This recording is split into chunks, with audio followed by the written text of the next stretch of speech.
Hello बच्चों, मेरा नाम है ममता मोड। मेरा चैनल हिंदी पाठमाला विथ ममता में आप सभी का स्वागत है।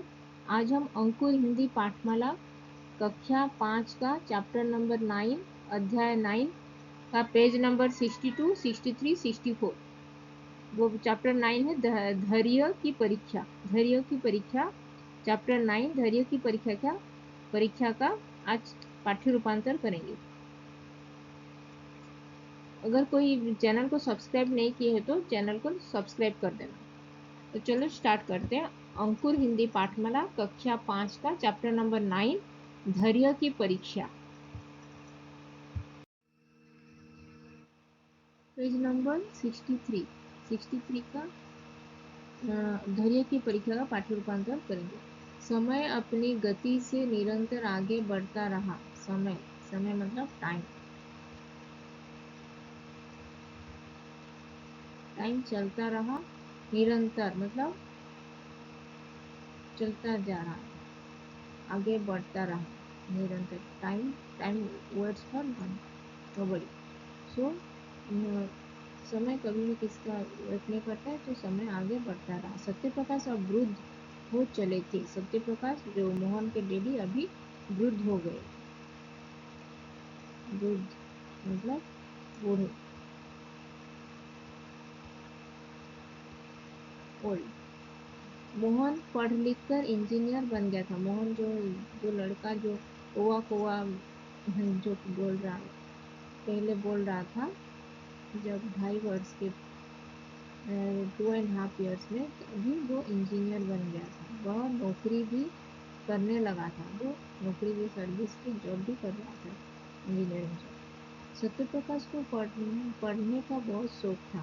सत्यप्रकाश जो मोहन के डैडी, मोहन के पिताजी, उनको पढ़ने का बहुत शौक था। वो ही लाइक्स रीडिंग, वो बुक्स रीड कर रहे थे। बुक्स पढ़ने का उनका बहुत शौक था, बहुत उनको उनका हॉबी था बुक रीडिंग। उनकी आंखें कमजोर हो गई थी। उनकी आंखें जो बूढ़े हो गए थे सत्य प्रकाश, तो उनकी आंखें भी कमजोर हो गया था। उनका आई साइट, आंखें मतलब आई साइट, वो पावर कम गया था, तो इसीलिए उनको दिखाई भी नहीं दे रहा था ठीक से। किंतु फिर भी पुस्तक पढ़ने का उनका शौक कम न हुआ था। फिर भी उनका आँख में दिखाई प्रॉब्लम था, आई साइट प्रॉब्लम था, फिर भी वो पढ़ने के लिए कभी भी नहीं पढ़ूंगा, वो पढ़ने का शौक था उनको, वो पढ़ते रहते थे। दृष्टि कमजोर हो गई थी। दृष्टि मतलब आई साइट।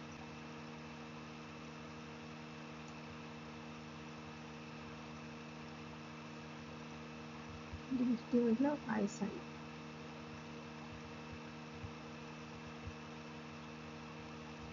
दृष्टि कमजोर हो गई थी। वे चश्मा लगाते थे। चश्मा मतलब स्पेक्स।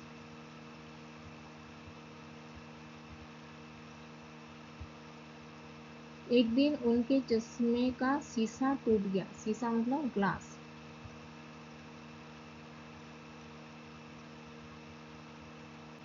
शीशा, ग्लास। उन्होंने अपने बेटे मोहन से चश्मे का शीशा लगवा कर लाने के लिए कहा। जो सत्य प्रकाश उनके बेटे मोहन को बोले कि मेरे स्पेक्स टूट गया है, तो ग्लास उसमें ठीक करके लेके आने के लिए। मोहन जब तैयार हो रहा था तो पिता ने उसे याद दिलाया कि चश्मा ठीक करवा कर लाए। मोहन जब वो जॉब के लिए जा रहा था, ऑफिस के लिए, तभी वो उसके डैडी सत्य प्रकाश ने बोले कि इसको रिमाइंड किए कि वो उनका चश्मा ठीक करके लेके आने के लिए। मोहन ने हाँ कहकर सिर हिला दिया, किंतु उनकी बात पर कोई ध्यान नहीं दिया। मोहन हाँ हाँ पिताजी मैं करवा दूंगा बोल के बोला, लेकिन वो उनके वो सिर हिला दिया, उसके हेड को से हिला दिया, लेकिन वो उनके बात का कोई ध्यान नहीं दिया। ध्यान मतलब अटेंशन, ध्यान, अटेंशन। मोहन के बाहर निकलते समय पिता ने पुनः याद दिलवाए, मेरा चश्मा अवश्य ठीक करवा लाना। मोहन जब बाहर मोहन जब मोहन मोहन जब बाहर जा रहा था तभी उसके डैडी बोले, डैडी और एक बार उसको रिमाइंड की कि मेरा चश्मा उसको ठीक करके लेके आने के लिए। मोहन को क्रोध आ गया, मोहन गुस्सा हो गया कि कितने बार आप बोल लेंगे बोल के वो गुस्से होकर बोला। उसने कहा, पिताजी आप कितनी बार एक ही बात को दोहराएंगे। वो पिताजी मैं तो सुन चुका हूँ, क्यों और एक बार रिपीट कर रहे हैं कि लेके आना मेरा चश्मा को ठीक करके बोल के रिपीट क्यों कर रहे हैं। मैं तो हाँ बोला हूँ बोल के वो गुस्सा होकर बोला। कह तो दिया कि ठीक करवा कर ले आऊँगा।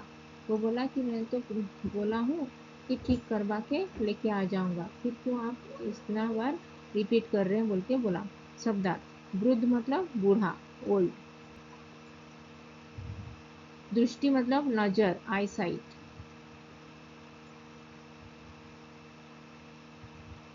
शीशा मतलब कांच, मतलब ग्लास। तो ये था पेज नंबर 63, धैर्य की परीक्षा का पाठ्य रूपांतर। और एक बार इसको रीड करते हैं।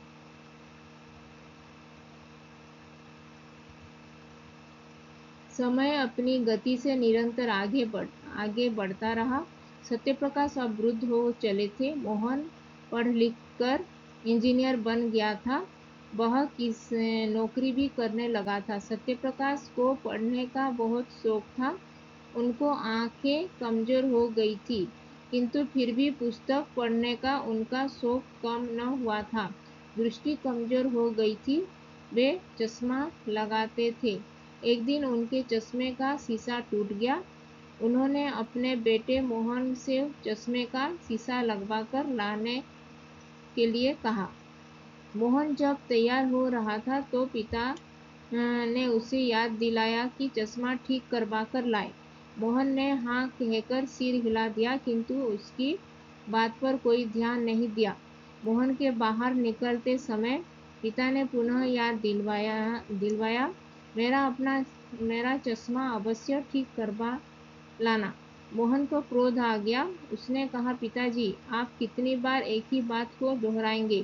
कह तो दिया कि ठीक करवा कर लेके आऊंगा। ये था पेज नंबर 63, धैर्य की परीक्षा का पाठ्य रूपांतर। फिर हम पेज नंबर 64, धैर्य की परीक्षा का पाठ्य रूपांतर करेंगे।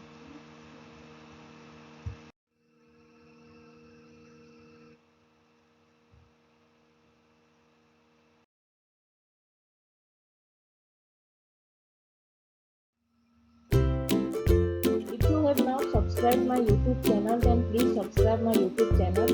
And if you have any doubts, then please write in comment section and I will reply.